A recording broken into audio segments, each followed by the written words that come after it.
আমাদের প্রত্যেক গৃহিণীদের বেশিরভাগ সময় কেটে যায় রান্নাঘরে। এই রান্নাঘরের কাজ যদি আমরা একটু বুদ্ধি খাটিয়ে করতে পারি তাহলে দেখবেন খুব অল্প সময়ের মধ্যে আমরা সমস্ত কাজ কমপ্লিট করে নিতে পারবো এবং অনেকটা টাকাও কিন্তু আমরা বাঁচিয়ে নিতে পারবো। তা সেরকম কিছু অসাধারণ ঘরোয়া টিপস শেয়ার করবো। আশা করছি টিপসগুলো আপনাদেরও অনেকটা কাজে লাগবে। তা চলুন ভিডিওটা শুরু করা যাক।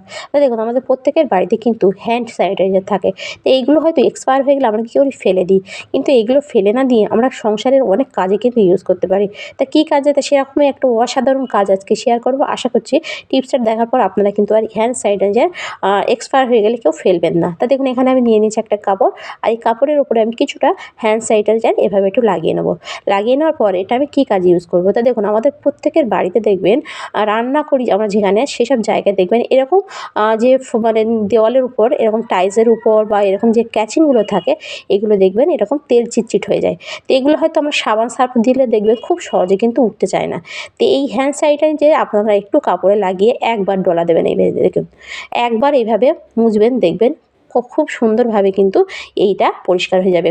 যে কোনো ধরনের তেল চিটচিট আপনারা এই হ্যান্ড স্যানিটাইজার দিয়ে আপনারা এভাবে ঘষা দিলে দেখবেন খুব সুন্দরভাবে পরিষ্কার হয়ে যাবে।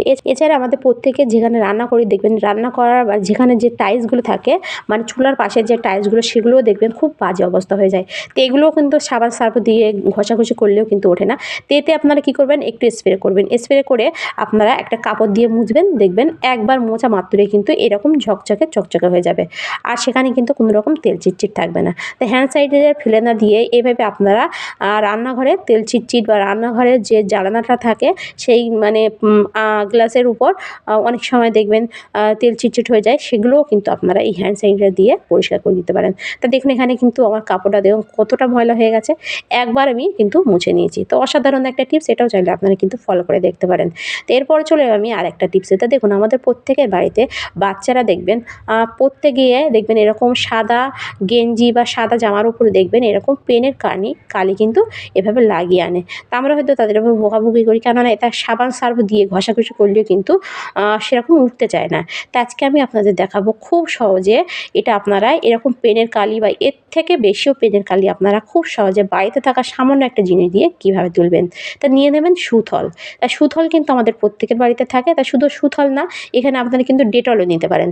যাদের বাড়িতে সুথল নেই তারা কিন্তু ডেটলে নিতে পারেন। নিয়ে কয়েক ফোঁটা সুথল বা ডেটল আপনারা কী করবেন এই যেখানে কালিটা লাগবে সেই জায়গায় আপনারা কী করবেন এখানে এভাবে একটু ছড়িয়ে দেবেন। এভাবে দিয়ে বাড়িতে থাকা একটা খারাপ ব্রাশ নিয়ে এভাবে আপনারা সামান্য হাতে মানে হালকা হাতে একটু এভাবে ঘষা দেবেন।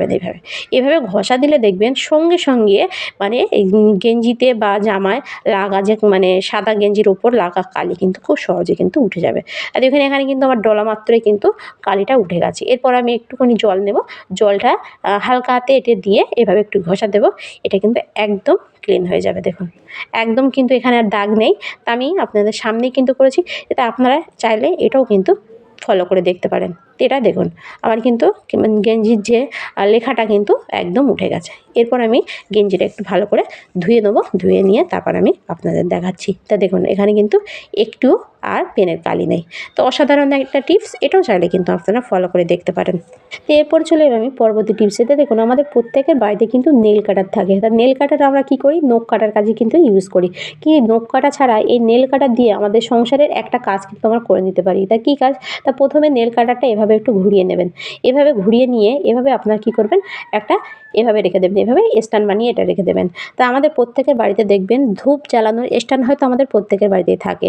তা দেখবেন হয়তো অনেক সময় আমরা স্ট্যান্ডটা খুঁজে পাই না বা হাতের কাছে থাকে না। তা আমরা হয়তো ধূপ জ্বালানোর জন্য স্ট্যান্ড আমাদের প্রয়োজন হয়। তখন হয়তো আমাদের তাড়াহুড়োর এতে আমরা কিন্তু এই নেল কাটা দিয়ে কিন্তু একটা এভাবে স্ট্যান্ড বানিয়ে নিতে পারি। তো দেখুন এভাবে মানে এটা রেখে এভাবে আপনারা মশা মারা ধূপ বলুন বা ঘরে জ্বালানো ধূপ আপনারা যে কোনো ধূপ আপনারা এভাবে এটা দিয়ে কিন্তু স্ট্যান্ড বানিয়ে এভাবে জ্বালিয়ে নিতে পারেন দেখুন। তো অসাধারণ একটা টিপস, এটাও চাইলে আপনারা কিন্তু ফলো করে দেখতে পারেন।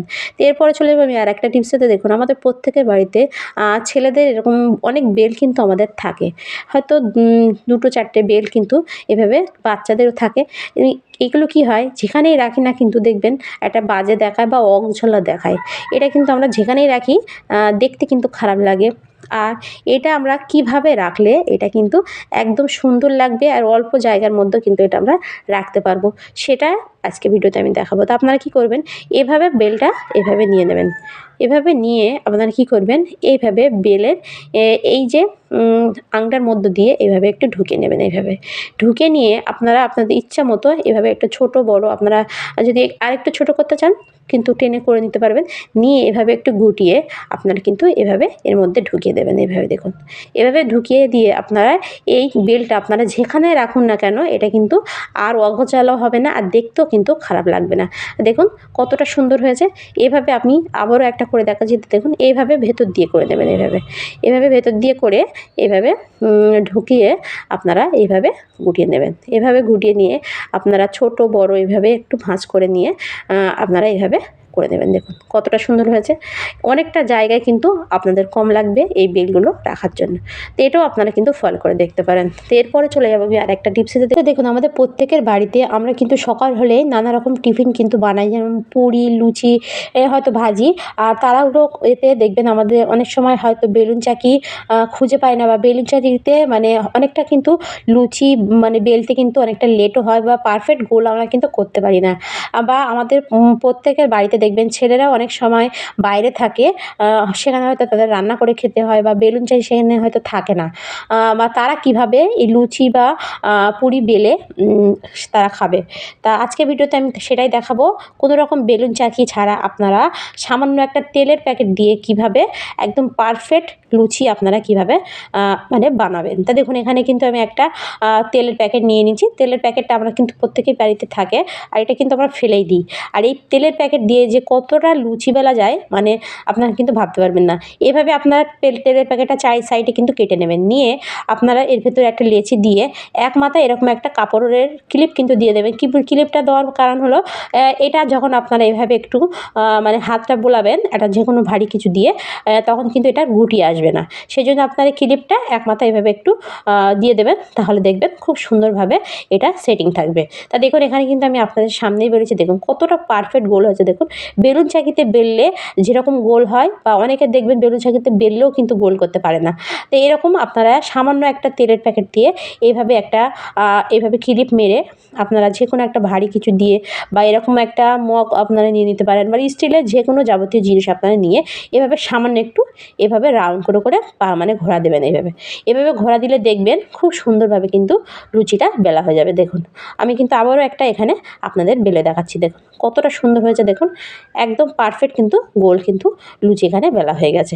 তো অসাধারণ একটা পদ্ধতি। আর এটা হয়তো অনেকে ভাববে এটা ফোলে না, মানে হয়তো মানে ভাজতে গেলে ফুলবে না।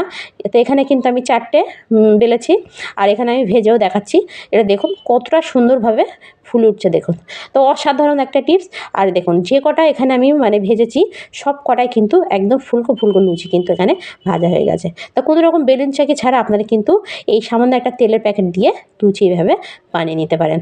তো এরপরে চলে যাবো আমি আরেকটা টিপসে। দেখুন আমাদের প্রত্যেকের বাড়িতে আমরা কিন্তু কম বেশি অনেকে হয়তো নেল পালিশ পরি, কিন্তু ভুলবশত হলেও দেখবেন আমাদের বাচ্চাদের হাত থেকে বা বড়দের হাত থেকে দেখবেন আমাদের এরকম ফ্লোরের ওপর বা পাথরের ওপর এরকম হয়তো দেখবেন নেল পালিশটা পড়ে যায়। এটা যদি আমরা কাপড় দিয়ে মুছি কিন্তু এটা একদম চারিদিকে একটা বাজে অবস্থা হয়ে যাবে। সেটা কিন্তু আমরা সাবান সার্ফ দিয়ে ঘষাঘষি করলেও এই নেল পালিশটা কিন্তু আমরা তুলতে পারি না। তো আজকে আমি আপনাদের দেখাবো কোনো রকম ঘষাঘষি ছাড়া বা সাবান সার্ফ ছাড়া সামান্য একটা জিনিস দিয়ে এটা আপনারা কীভাবে তুলবেন। তো যখন নেল পালিশটা পড়বে তখন কিন্তু আপনারা কোনো রকম কাপড় দিয়ে ঘষবেন না। আপনারা নিয়ে নেবেন একটু নুন কিন্তু আমাদের প্রত্যেকের বাড়িতে থাকে। সামান্য একটু নুন এভাবে যেখানে পড়বে তার উপর এভাবে দিয়ে আপনারা কী করবেন, নিয়ে নেবেন একটা বাতিল ব্রাশ দিয়ে এইভাবে হালকা হাতে ঘষা দেবেন। দেখুন হালকা হাতে ঘষা দিলে কিন্তু খুব সুন্দরভাবে এই নুনের সঙ্গে কিন্তু নেল পালিশটা খুব সুন্দরভাবে উঠে যাবে, আর একটুও দাগ কিন্তু সেখানে থাকবে না। দেখুন আর আপনারা যদি একটা কাপড় দিয়ে সেটা মানে পরিষ্কার করেন সেখানে কিন্তু একদম চারিদিকে ছিটিয়ে যাবে নেল পালিশটা, আর একদম কিন্তু মেঝের উপরে দাগটা থেকে যাবে। এভাবে আপনারা প্রথমে একবার দিয়ে দেবেন, তারপর আবার একটু নুন নেবেন, নিয়ে এভাবে আবার একটু ডলা দেবেন, দেখবেন একদম কিন্তু উঠে যাবে। দেখুন এখানে কিন্তু নেল পালিশটা একটুও কিন্তু এখানে লেগে নেই। তো অসাধারণ একটা টিপস, এটাও চাইলে আপনারা কিন্তু ফলো করে দেখতে পারেন। ভিডিওটি পর্যন্ত ভালো লাগলে লাইক কমেন্ট শেয়ার করতে ভুলবেন না।